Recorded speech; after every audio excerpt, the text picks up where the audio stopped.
आजी मिथिला नगरिया निहाल सखिया मिथिला नगरिया निहाल सखिया चारों दुल्हा में बड़का कमाल सखिया चारों दुल्हा में बड़का कमाल सखिया चारों दुल्हा में बड़का कमाल सखिया चारों दुल्हा में बड़का कमाल सखिया शावर शावर गोरे गोरे चोरिया जहान है सावर सावर गोरे गोरे चोरिया जहान है अखिया न देखली ना सुनली हम कान है अखिया न देखली ना सुनली हम कान है झुक झुक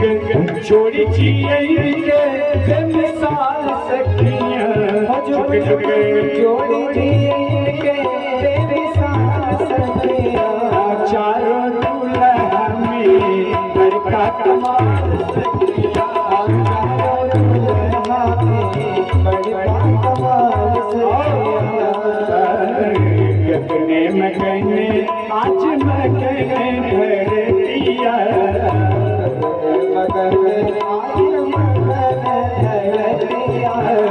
देवी देखे दुल्हा छिके सामने सुरतिया देवी देवी दुल्हा के सवर सुरतिया वृद्ध नर नारी सबके हाल सखिया वृद्ध नर नारी सबके हाथ सखिया चारों दुल्हा में बड़का कमाल सखिया चारों दुल्हा बड़का कमाल सखिया ओ कमाल सखिया कमाल सखिया चारों दुल्हा में बड़का कमाल सखिया चारों दुल्हा में बड़का कमाल सखिया।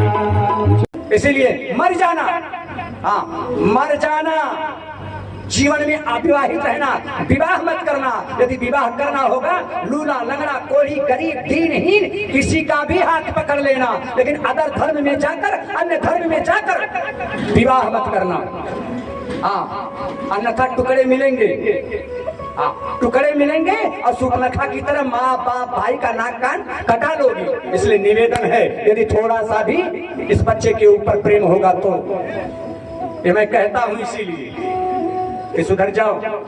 बहुत बड़ा षड्यंत्र चल रहा है, आपको नहीं पता। आप अपने में यही समझते हैं कि मैं बेटी हूँ, लेकिन नहीं, आप किसी की इज्जत है, किसी पिता की पगड़ी है, किसी भाई की कलाई की राखी है आप। इसलिए निवेदन है मेरी बहन मेरी बेटियां इस बात को ध्यान में रखना। भूल से भी कोई ऐसा कदम मत उठाना जिससे बाबूजी समाज में गर्दन उठा के चल ना सके। इस बात द्वारपालों ने कहा माफ करिएगा महोदय, हम जाने नहीं देंगे।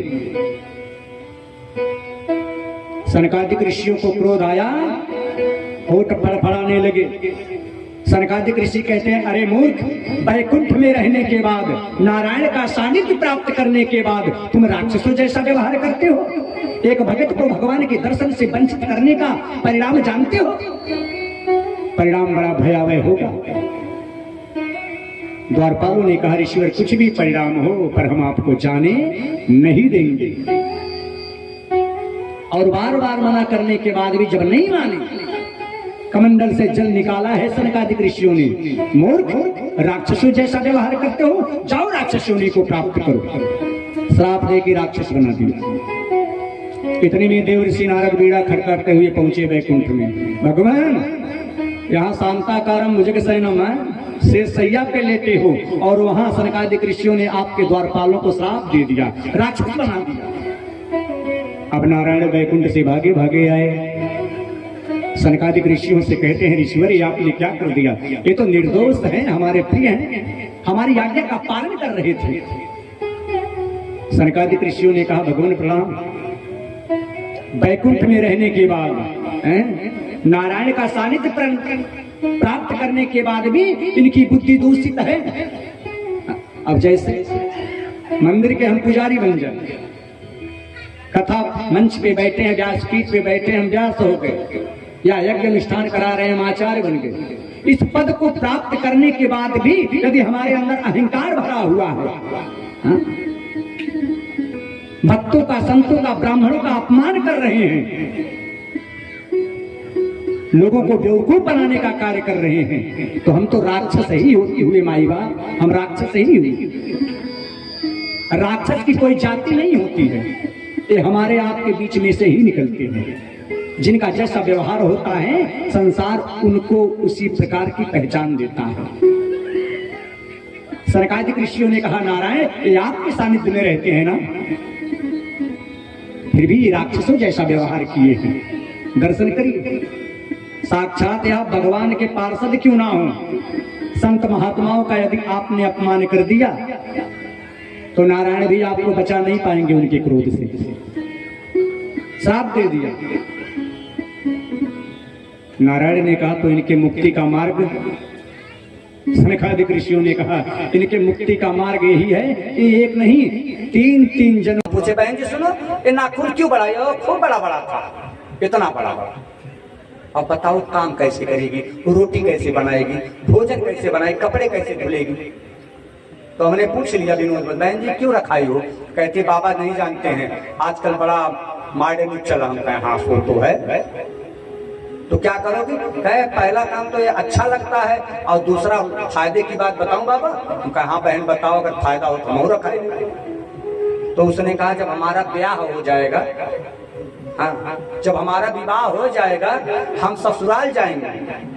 तो हमने सुना है ससुराल में सास लोग बहुत टार्चर करती हैं बहुओं को,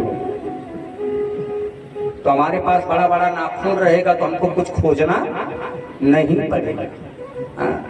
जैसे सास लोग आएंगे पकड़ के बस मुंह में नोच लेंगे, जैसे नरसिंह भगवान ने छाती फाड़ दिया हिरण्यकश्यप का नाखून से, ऐसे सासू हम छाती हम फाड़ देंगे, यही खातिर हम नाखून बढ़ाते। अच्छा सही यही बात है? अच्छा ये बात नहीं है, फिर काहे लिए लोग बढ़ाते हैं? और आजकल इनका बात है छोड़ो, हमारे मॉडर्न वाले भाई भैया भी बढ़ाते हैं, नाखून बढ़ा रहे हैं। गजब, ज्ञान बढ़ाना है तो ज्ञान नहीं बढ़ाएंगे, भक्ति बढ़ाना है उसको नहीं बढ़ाएंगे, जो नहीं बढ़ाना है वो बढ़ाएंगे। इस 17वां श्रृंगार करना बंद करो, 16 श्रृंगार होता जाके पढ़ लो। ये दोष है नाखून रखना।